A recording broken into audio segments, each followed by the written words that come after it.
এরকম কোনো দিন আছে?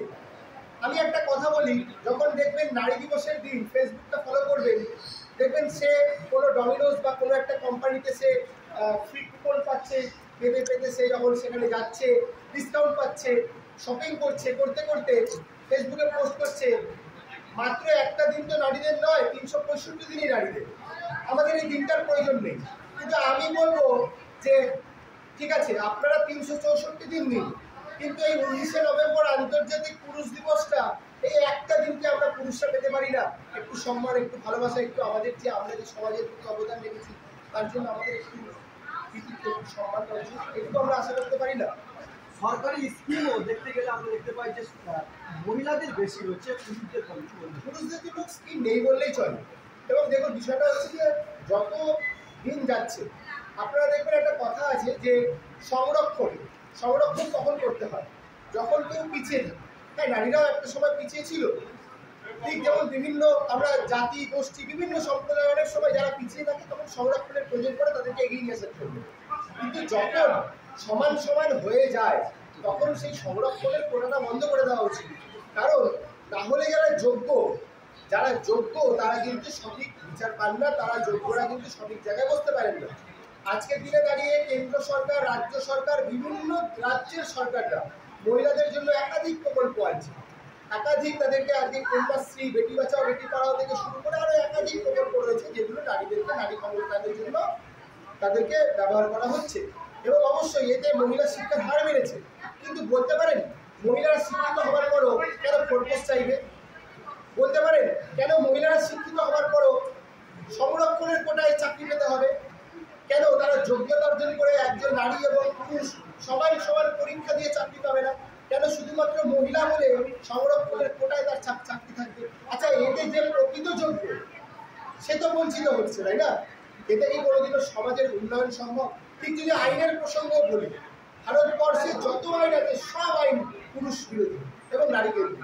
এবং এই আইনের অপব্যবহারের ফলে আজকের দিনে দাঁড়িয়ে যারা প্রকৃত নির্যাতিত নারী তারা সুবিচার পাচ্ছেন। এটা কি ভেবে দেখেছেন যে ভারতবর্ষের যত আইন আছে আইনের অপব্যবহারের ফলে?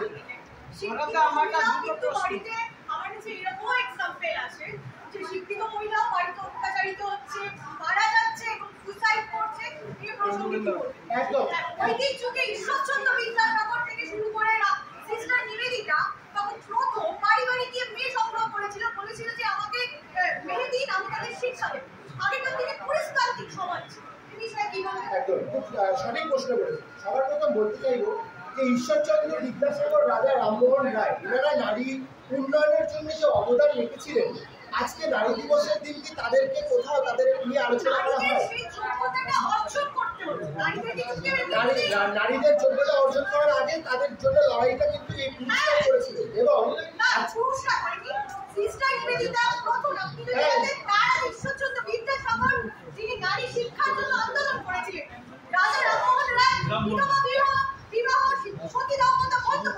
অবশ্যই আমি তাই তো বলছি যে আজকের দিনে দাঁড়িয়ে সেই সময় যে সকল পুরুষরা এগিয়ে এসেছিলেন, আজকে নারী দিবসের দিনকে তাদেরকে কোথাও মালা পরিয়ে সম্মান জানানো হয়। কিন্তু আজকে পুরুষ দিবসের দিন কজন মহিলা পুরুষদের হয়ে কথা বলছেন? প্রথমত। দ্বিতীয়ত একটা বিষয় বলে রাখি যে এই যে বললেন যে আজকের দিনে অনেক শিক্ষিত মহিলারা নির্যাতিত হচ্ছে। আচ্ছা, আমরা যখন কোথাও কোনো নারী নির্যাতন দেখি তখন কি সেখানে পুরুষরা গিয়ে বলি যে পুরুষরাও নির্যাতিত হচ্ছে? বলি না। কিন্তু যখন আমরা কোনো পুরুষ নির্যাতনের এক সেকেন্ড আমরা যখন আপনার প্রশ্নের উত্তরটাই দিচ্ছি, যখন কোনো পুরুষরা নির্যাতিত হচ্ছে তখন কেন সেখানে আমরা পুরুষরা নিজেদের নির্যাতনের কথা বলতে গেলে শুনবো নারীরাও তো নির্যাতিত হচ্ছে? আচ্ছা, আমরা কোন দিন মঞ্চে বসে মাইকের সামনে বলেছি যে নারীরা নির্যাতিত হয় না? আমরা তো কোথাও বলিনি নারীরা নির্যাতিত হচ্ছে না। আমরা বলছি পুরুষরাও নির্যাতিত হচ্ছে। আমরা বলছি ভারতবর্ষের আইন নিরপেক্ষ নয়। একজন নারী নির্যাতিত হলেও ম্যাডাম ওই মহিলা কিন্তু যদি চান তিনি নারী কমিশনের কাছে যেতে পারবেন, তিনি নারী মন্ত্রণালয়ের কাছে যেতে পারবেন। পাড়ায় পাড়ায় প্রচুর এনজিও আছে যারা সরাসরি সরকার, কেন্দ্র সরকার, রাজ্য সরকার, এমনকি মিডিয়া সাপোর্টার নারী সংরক্ষণ যে অধিকার সংগঠনগুলি আছে তাদের পাশেই থাকে, বুকে হাত রেখে আপনারাও বলবেন যে আপনারা যখন কোনো আজকে যদি বলা হয় সে একজন ক্রিমিনাল, আপনাদেরকে যদি বলা হয় সে একজন ক্রিমিনাল, আপনাদেরকে বলা ইংরেজি করার জন্য, আপনারা কিন্তু কেউ সি ইজ এ ক্রিমিনাল বলবেন না, আপনারা ছাপার সময় ইংরেজিতে হি ইজ এ ক্রিমিনালই করবেন।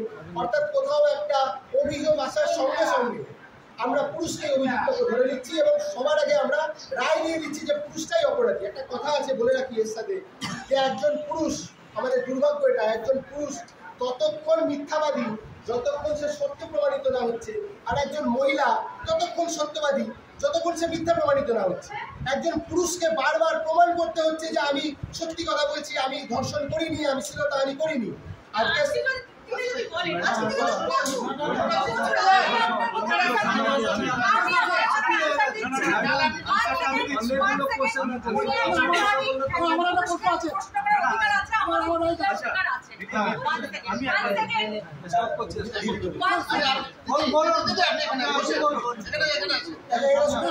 সামনে আসুন